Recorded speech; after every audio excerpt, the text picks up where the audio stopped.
60 Minutes Rewind.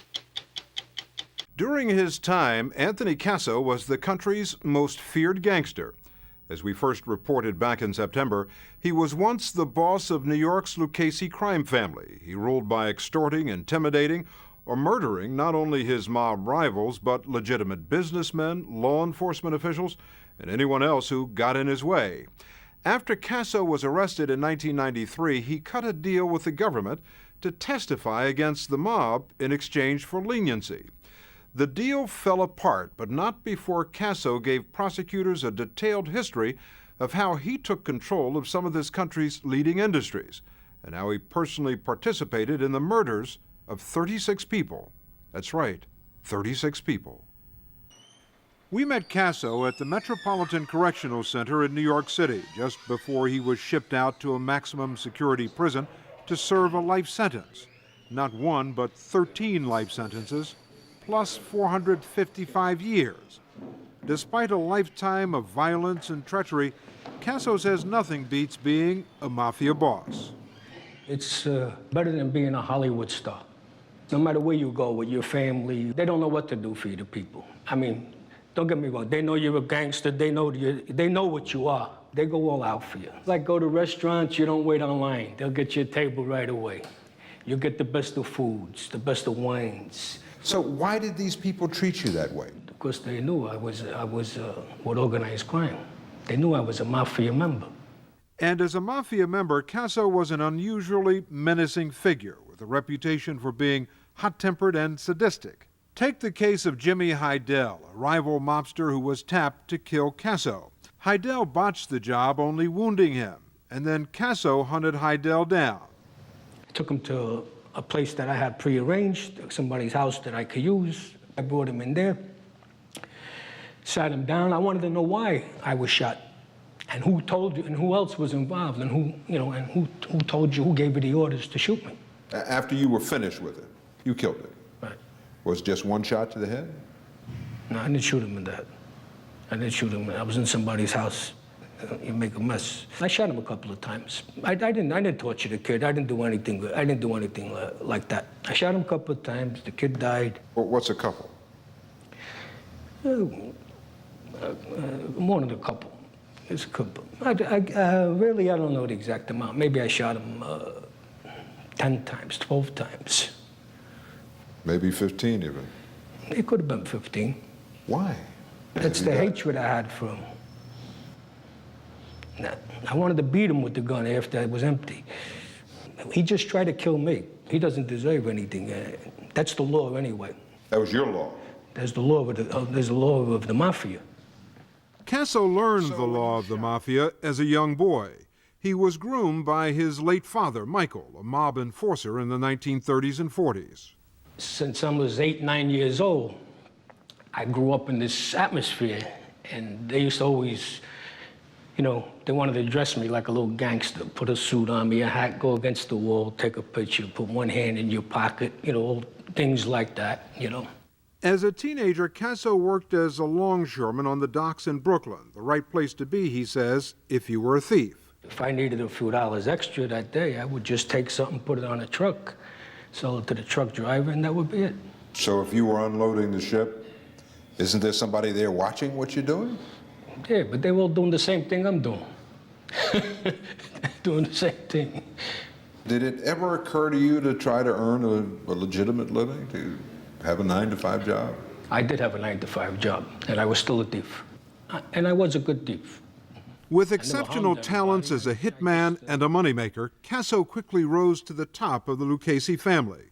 In 1990, with law enforcement closing in on him, Casso became a fugitive, which landed him a spot on the FBI's wanted list.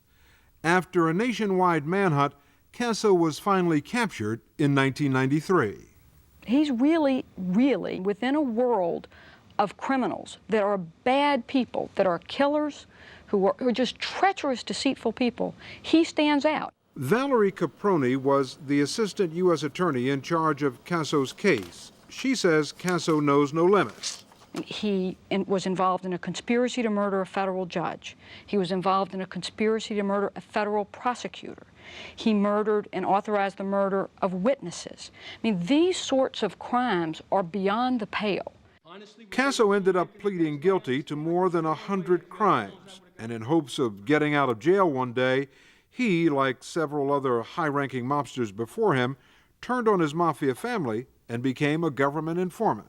Good afternoon, Mr. Chairman and members of the subcommittee. In 1996, hidden behind a curtain, Casso, who was in the Federal Witness Protection Program, testified on Capitol Hill and exposed the mafia's lucrative partnership with Russian organized crime groups, which owned hundreds of gas stations in the New York area. Tying in Russian organized crime made large amounts of money by working scams to avoid paying tax on gasoline. Don't you guys take a blood oath not to talk about the mafia to anyone outside of the family? Isn't there a code of silence, omerta, isn't that what it's called? Right. What happened to all of that? I could see there with the handwriting on the wall. There was all the old timers were gone. There was nobody honorable left out there, and this was my time to depart. So let me try to get back. You know, the few years I got back left with my life, I wanted to try to hit the streets again. Casso told the government all about the mafia's day-to-day operations in places like this, New York City's Garment Center. For decades, the mafia has had a stranglehold on business here, siphoning off tens of millions of dollars every year in illegal profits from clothing manufacturers, who then pass on those costs to consumers. Casso says he made $5 million a year doing business this way. His information helped net dozens of arrests and gave prosecutors a rare inside look at how the mafia controls legitimate industries. You can't move a garment in there unless we tell you what trucker to use, who to deal with, and what you have to pay. Because we control the unions. When you say you control the union, what do you mean? The organized crime's putting their people in there to be the union representatives. All right, I'm going into business. I'm going to open up Bradley Suits. I make men's clothing down there on 7th Avenue. But suppose I say, look, I've got these truckers over here who are going to move my suits. These are the people I want to use. I don't want to see your people. What happens? First thing they're going to do is go grab the trucker and tell him not to pick your work up. Now you're going to be sitting with all your work ready to be shipped out, and there's going to be nobody pick it up. They're going to look to attack you in another way. Maybe get in your shop, destroy your merchandise, you know, until you come along, until you finally join up and sign up with them. Will they go after me? Possibility. You know, they would rather make a deal with you than do any harm to you. When they make the deal and I agree to make these payments, do I make them in cash, in checks? In cash. What we do is all money's collected every month. Lucchese family gets 50%, the Genovese family gets 25%, and the Gambino family gets 25% of the monies. That's how it's divvied up. Suppose I say to this union representative, look, I've got hidden tape recorders here. I've recorded all of this. I'm going to the FBI. What happens then? What do you think? It's going to happen. They would look to kill you. If you did that, they would look to kill you. If you think he's kidding, consider what happened to Robert Kubeka and his brother-in-law, Donald Barstow, two law-abiding businessmen who stood up to Anthony Casso and the mafia's control over garbage hauling, an industry the mob runs just the way it runs the Garment Center. Kubeka and Barstow operated a small, private garbage hauling business out on Long Island. After refusing repeated demands to pay the mob a fee to stay in business, and fed up with death threats and damage to their property, in 1982, the two men agreed to work undercover for the government.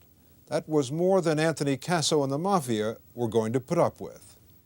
Once they were marked that they were informant on the association, on the garbage industry, we want to protect our interests. And the next step is, you know, the only way to get rid of them is you would have to kill them. And then finally, that's what it came to. Early one morning, as Robert Kubeka and Donald Barstow were opening for business, two men sent by Anthony Casso quietly walked in and fired 10 shots, killing Kubeka and Barstow.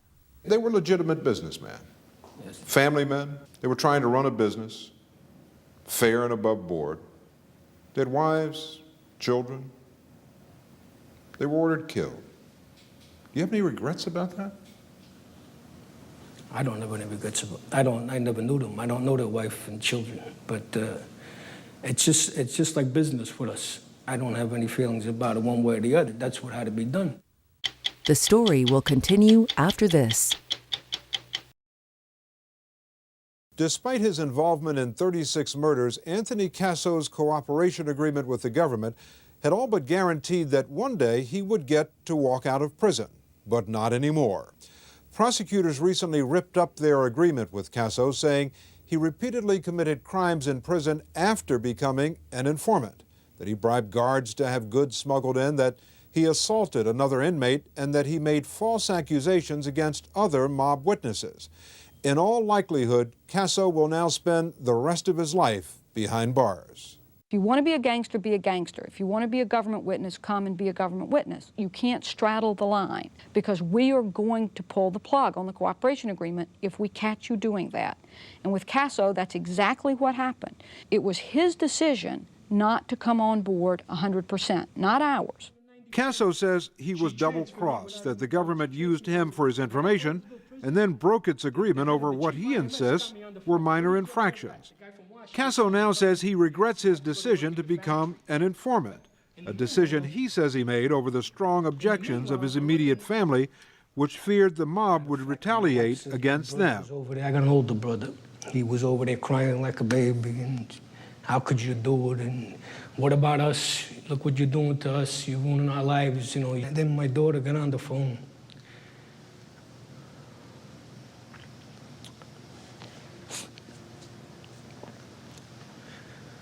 I says to her, I made a deal with them.